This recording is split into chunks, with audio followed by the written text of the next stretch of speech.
Hey y'all, hope you're doing well today. So in today's message, we're going to be examining how people who play mind games have something to hide. Whether it's a literal hidden life, a secondary double life that they're hiding, or whether it's just a mental and spiritual sickness that they're hiding, such as getting pleasure from picking at other people or just being cruel, things like that, right? We're also going to be examining a very powerful tool for discernment and that I feel like, when you hear it, you're going to be like, yeah, that totally makes sense, but we just tend to dismiss it very easily, but it's actually very powerful. And we're also going to be talking about how spiritual warfare works, okay, because it's a real battle. Like, how does it actually work? As well as how to equip ourselves to be ready for that battle, right? Successful in the battle.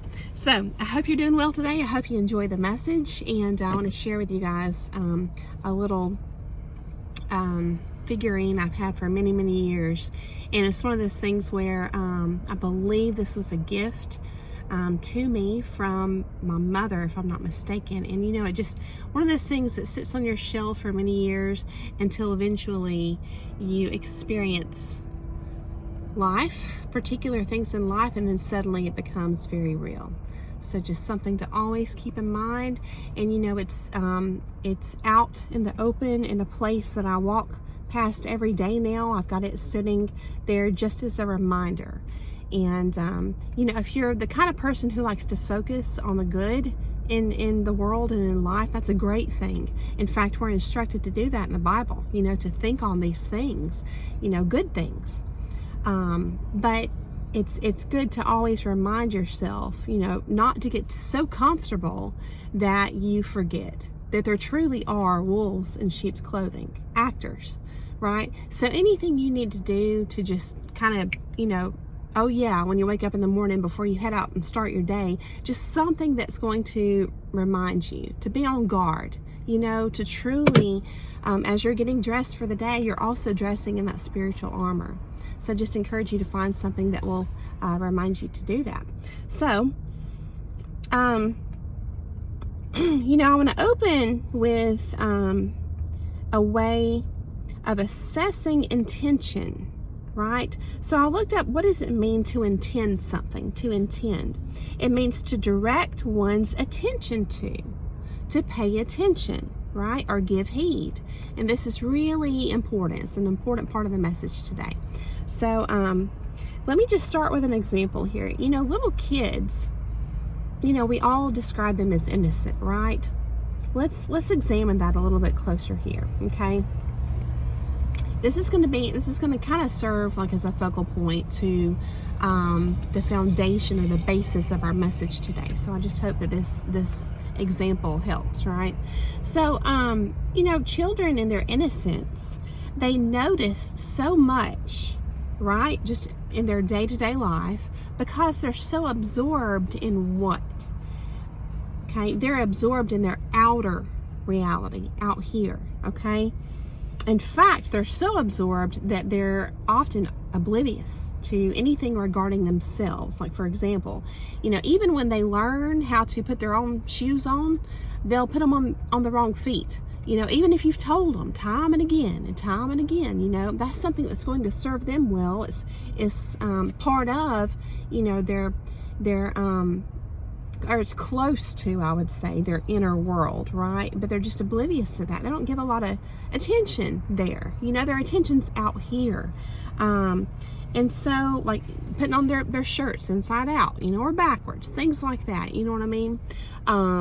They don't care about brushing their hair before they head out the door. That's the parent's job. Like, hey, brush your teeth, comb your hair, all this kind of stuff. So they're a great example here of how innocence is related to being absorbed in the outer reality, and we're going to talk about that even more. So why is that? Why is this an example of being absorbed in the outer reality? Why is it associated with innocence, okay, or the quality of innocence? It's because in the example with children, they have no need for self-awareness. Like I said, if it's a healthy family, a good family, the parent's going to be taking care of them, right? So they don't have a need to be self-aware. They know that's taken care of. They can have the luxury, in a healthy family, to just be absorbed in the outer reality and not worry about taking care of, what's personal to them, okay? Which also means in a healthy family, they know that they're loved, and they know that they're accepted and supported, and this equates to no need for self-assessing, okay, or a filter. Okay, they're totally blunt and honest, right? Which is just a great, just enjoyable quality. I remember when I was teaching elementary school art, it was really fun, because they just don't censor. They're just totally honest, right? To a fault. It's the old saying, to a fault. I would not call that a fault. But interesting, another saying. We'll have to start examining sayings. Maybe we'll have a show where we just do that. But I want to share with you this. They, in my opinion, embody the essence of a Bible verse, right? Or several. Matthew chapter 6, verses 25 through 34, where it's talking about, God is saying to us to take no thought for our life. And then it expands on that and closes with also to also not take any thought for the morrow or tomorrow, right? In other words, to live in the present. And as you're living in the present, don't even worry about, being taken care of. Kind of like a child. It's just ultimate faith and trust in God and the Lord if you're a spiritual person, right? So I feel like that's exemplified in, understanding how children in a healthy family dynamic, how that works. Unfortunately, I don't feel like that's true for a dysfunctional or an unhealthy family, but I just hope that highlighting this example is going to serve us well in the message today. So they're just fully in the moment, right? So what happens? Let's just say you take a group of children, which I would like to say is the majority of us, but the way the world is nowadays, just crazy. I feel like when we say nowadays, hasn't it always been crazy? You know what I mean? But I don't know. It seems like maybe it's just getting worse, but maybe it's just our perspective. So what happens? Let's just take a child that was brought up in a healthy family dynamic, okay? Or let's take several children, okay? If there's a child that grew up in an emotionally volatile household, for example, right? That child may continue largely in this mindset, okay, of still being able to live fully in the moment and being focused on their outer world, right? Except for being conditioned, they're going to kind of, turn the focus or the attention on themselves just for the purposes of, making sure they're doing their part to try and maintain peace, whether it's being, kind of quiet or people pleasing. And, so a child in an emotionally unstable environment or atmosphere will definitely be impacted. But it's we're just gonna use this example to compare to some more examples in a minute, okay? But essentially, they're still focused on the outer reality. That's my point, okay? That's their primary focus under those circumstances because of that amplified atmosphere, right? That energetic volatility in their immediate environment or atmosphere is just reinforcing this focus on the outer reality. It's like children have that anyway, see? They have this attention, they direct their attention naturally, instinctively to the outer reality, which we're going to explain more in a minute. But when there's, a whole lot out here to really pay attention to for, peace and safety and things like that, they're really going to pay attention, right? So there's that stance with regards to how we operate in our human experience, okay? Now, when we talk about the concept of intention, okay, it's almost like there's this split or this divide, okay? I'm a visual person. I'm thinking of this dividing line. So it's almost like there's this divide when you consider the concept of intention between pure and unpure. Is it unpure or impure? I don't know, but you guys get the point. So a pure intention, you might say, would mean not censoring yourself, which requires, if someone were to censor themselves, see, we're going to get into it more, that means they would have to give a good amount of attention to their inner reality. See? So a pure intention, a person, whether it's a child or we're really talking about adults here, the talk about children and kids, that was just to, you know, give ourselves an example, okay? But we're essentially talking about adults here. Someone with pure intentions is not going to be censoring themselves. They're still going to be operating with their primary focus on the outer reality. But somebody with unpure or impure intentions, they're going to be censoring themselves. And this is going to be a big clue for us, okay, so that we can just have a deeper understanding of how these people operate, right, to better protect ourselves. So, you know, we all of us, even with good intentions, we all censor ourselves to a degree with regards to manners and your you know, cultural expectations and customs and things like that, right? But the key that we have to look out for is when someone is censoring themselves beyond that, all right? Because it's going to indicate that they have something to hide, okay? So, what we're missing when we're just operating in blind trust, you know, assuming someone means the best, what we're missing is is that we are assuming that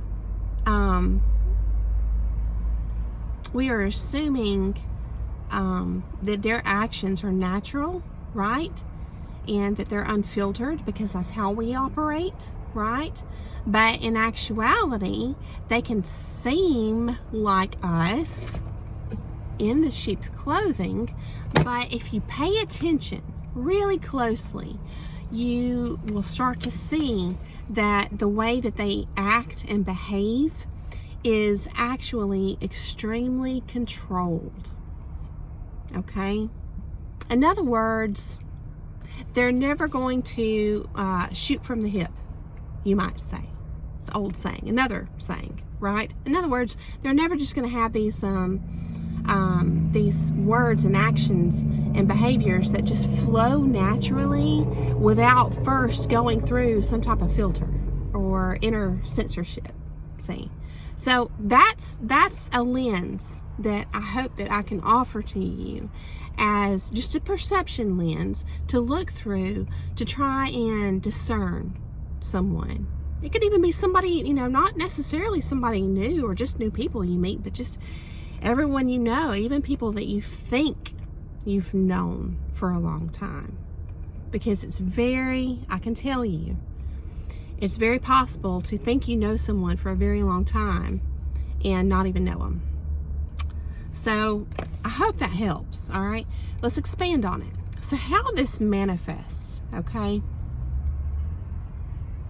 In other words, someone who is actually acting, and they're doing so so carefully. They're controlling, they're filtering, they're censoring themselves so carefully that if you pay attention, it manifests as them being just totally on guard and controlled.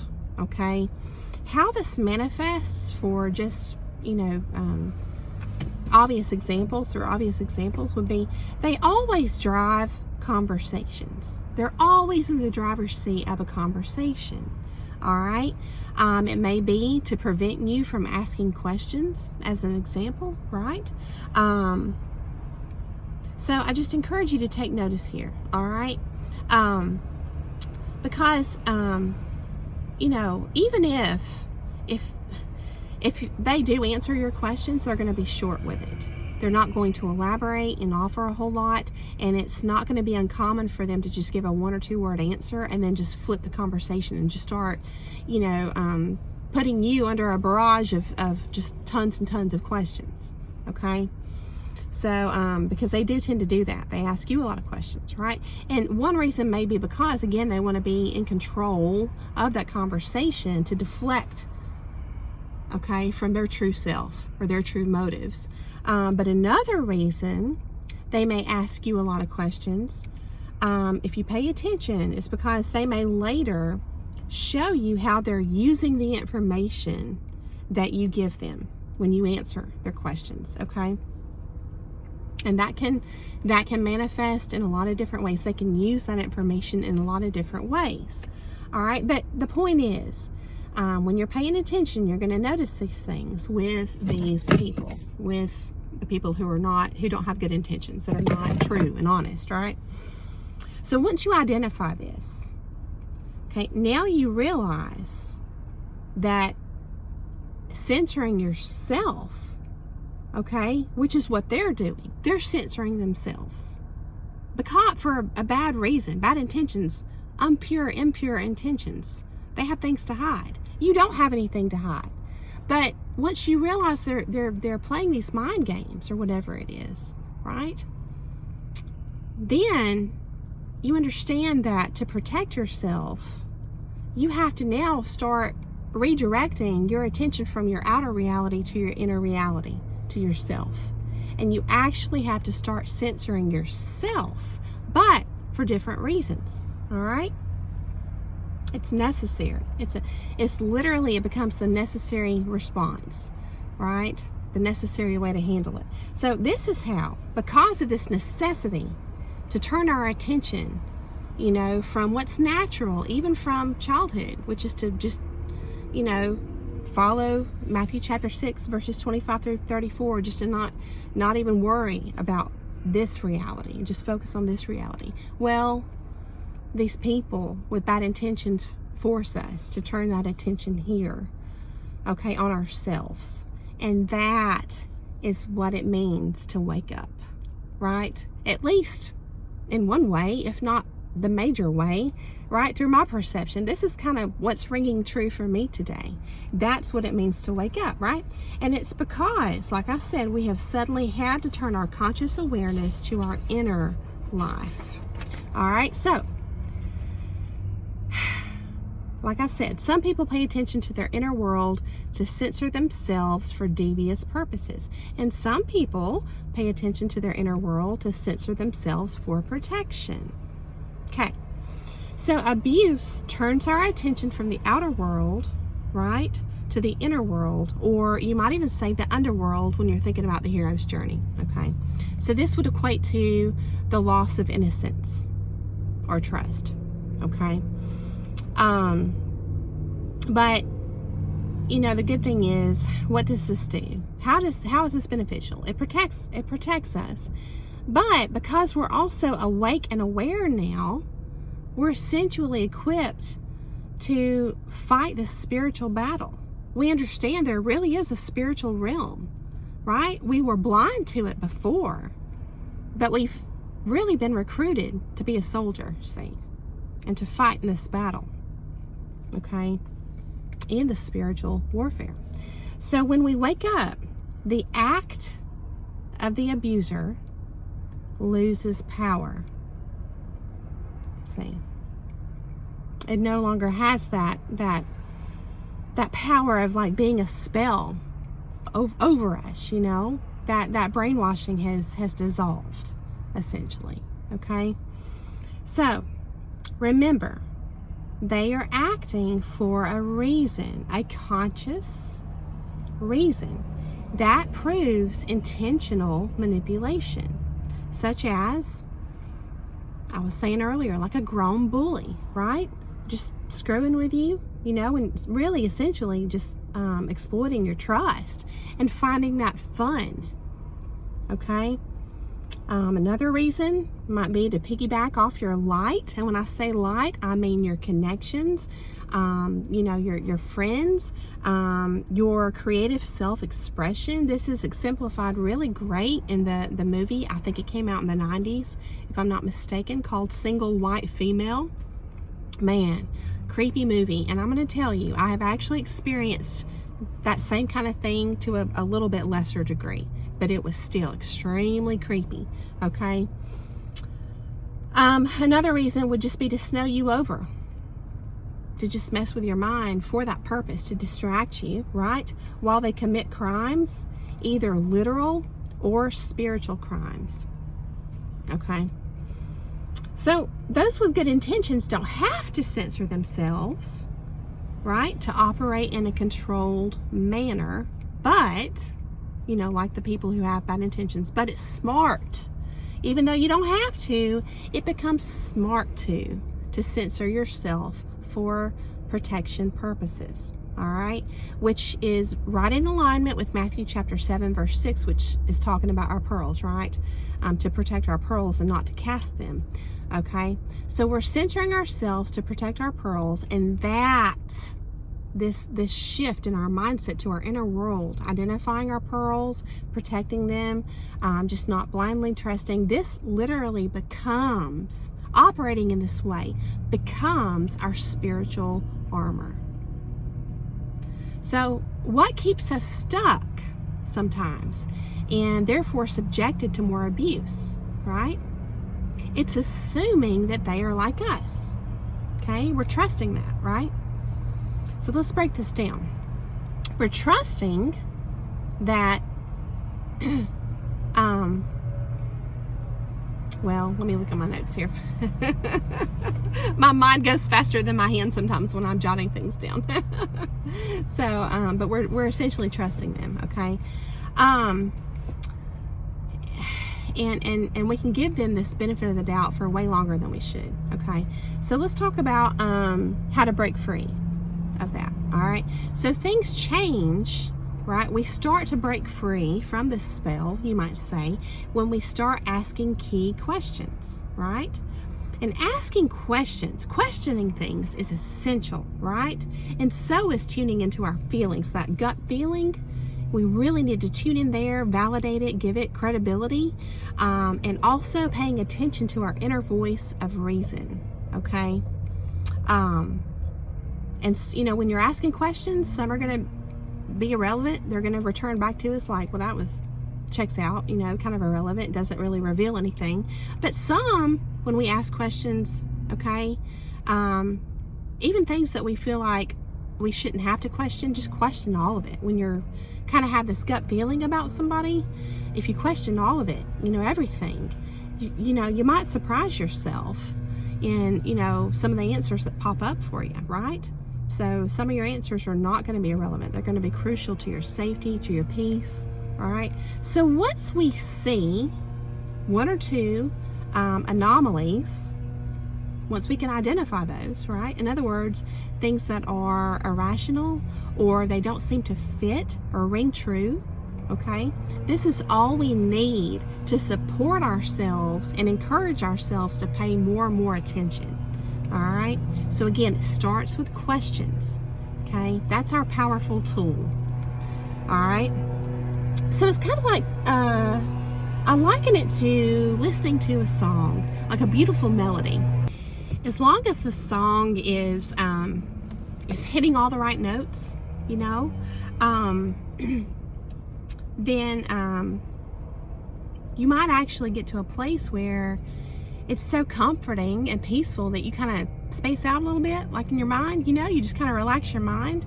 And then what happens is, if there's suddenly this odd tone that just grabs your attention because it doesn't fit as part of the melody, it's like you don't have to understand or be familiar with the song, because an unusual tone or note will register with you and get your attention. See what I'm saying? So it's like you understand, even if you don't know that song, that it's not supposed to be part of that song's original language or layout. I don't know the right word here. But, But in other words, it's going to get your attention, right? So even if you were just kind of relaxed and, just starting to feel peaceful and just kind of, just spacing out a little bit, there's going to be this anomaly that jumps out and just grabs your attention. That's what you're looking for in these people, okay? That's an indication that they're not acting and behaving and interacting in this reality, and especially with you, in a genuine way. Okay, it's not flowing. There's something that stands out, and it's going to be a clue to you that they are filtering themselves, censoring themselves, acting very controlled, in other words. Okay, so as we continue on this path of noticing more and more anomalies, because we're tuned into that voice of reason, right? Then more and more realizations will emerge, because you're now awake. You're now awake, okay? And it's just layers and layers of awakening. So, you'll start to pick them up, these things that stand out quicker and quicker. And it's almost like, when you're heading out every day in your armor, it's like it's magnetized now. You know what I mean? You just have this detection system that you operate with. It's great. And so this has to be terrifying to the wolves in sheep's clothing, okay? So this can actually, even though it's satisfying to finally wake up and understand this, on the flip side, it can actually be dangerous. So I just want to bring that to your attention, to be careful with that, okay? Depending on who you're dealing with, because you may not know who you're dealing with, right? So, in other words, if this is someone that you thought you knew for a long time, the old way that you used to view and understand this person ends forever. That's over, okay?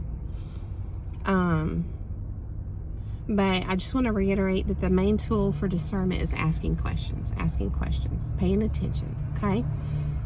Let me give you some examples of stuff that might catch your attention. All right? You might be, and questions you can ask. All right? You might say, why does this person always have permagrin? This was a term we used to use back when I was in school. We called it perma, like permanent. Permagrin, right? Well, I've learned it's actually called duper's delight. Because when they're operating just with the goal of just screwing with people all day long, because they're sick, right? They have a sick mind and heart, this bullyish kind of spirit, and it gives them pleasure to do this to people. They're going to walk around with this grin just plastered on their face, just real subtle, real slight, but you can notice it if you're paying attention. So when you notice it, don't just write it off like, oh, that's so-and-so, whatever. They got something on their mind. Really? They got something on their mind every time you see them constantly? They don't have a range of different emotions or anything. They're just kind of, ask why. Why does this person have permagrin? You know what I mean? Or why does this person act like a robot around me? And then when they're over here talking to this group of people, they seem kind of more like everybody else I know. But with me, they're very robotic. Well, they're very controlled with you because they're very careful not to let anything slip, see. Another question is, why is this person angry with me?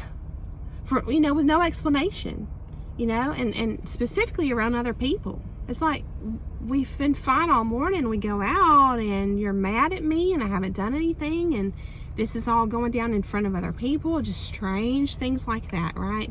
Just please don't dismiss these things. Please don't minimize these things. They matter. They're big clues, At some point, we have to stop giving people the benefit of the doubt. Not just to be nice, but for our protection, literally.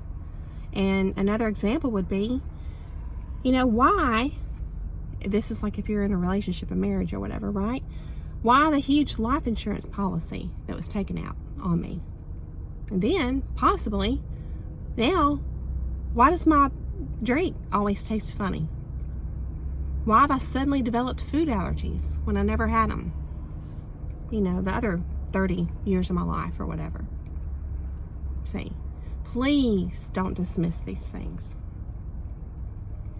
So you don't have to have all the answers. Just ask the questions. Just ask those questions and notice. Okay, so you don't have to fully understand everything. You don't have to have all the answers to make a move to safety. Okay, your intuitive perception is sufficient to make that move to safety. Okay, because here's the thing, protection, anything you do to protect yourself will always serve you well, always. So waking up means paying attention, right, to both your outer world and your inner world. That's the completion, right? So you're no longer broken in that sense. You're fully awake. You see the full picture, right, all the way around, and you're just piecing together more and more of it as you notice it. See, that's how you protect yourself. That's how you construct your spiritual armor, right? So you also begin to see, you might call them the walking dead, the spiritually dead. And you understand your vulnerabilities and your pearls. Let me break that down. So vulnerabilities would mean like your unhealed wounds, any kind of delicate, fragile areas that you have that haven't fully healed, from your past. You're going to at least just notice those and understand that, maybe you don't share that with everybody, because some people are going to use it against you. Your pearls also, understanding your vulnerabilities in your pearls. Your pearls might be your transparency and your honesty, which are beautiful qualities, but to consider them a pearl means to do what we're directed to do in Matthew, right? Chapter 6, I think. Chapter 7, verse 6. To secure those pearls, behind your armor, and only share it with people who are trustworthy, okay? Your kindness, like I said, your transparency, your honesty. So, in other words, you're going to understand what are those areas when you're looking not just at your outer world, because you're seeing the walking dead now, right? You can identify them when you see them, at least better. But when you're turning it also your attention on your inner world, this is the stuff I'm talking about. Understanding your vulnerabilities, okay? Understanding your pearls. So this is how you literally understand outer and inner realities, okay? So you know the areas within yourself to protect and to share only with those that you have ensured are truly good-hearted. You've vetted them, they're tried and true, they're dedicated, and they're consistent, right? So I hope that you are encouraged today to heal your wounds and to stay awake every day, because yes, evil is real, but so is goodness and love. So I hope that you are encouraged, inspired. I hope that I got the wheels turning for you, and I just hope that you have a beautiful day. I thank you so much for coming along to hear the message, and I will see you again very soon.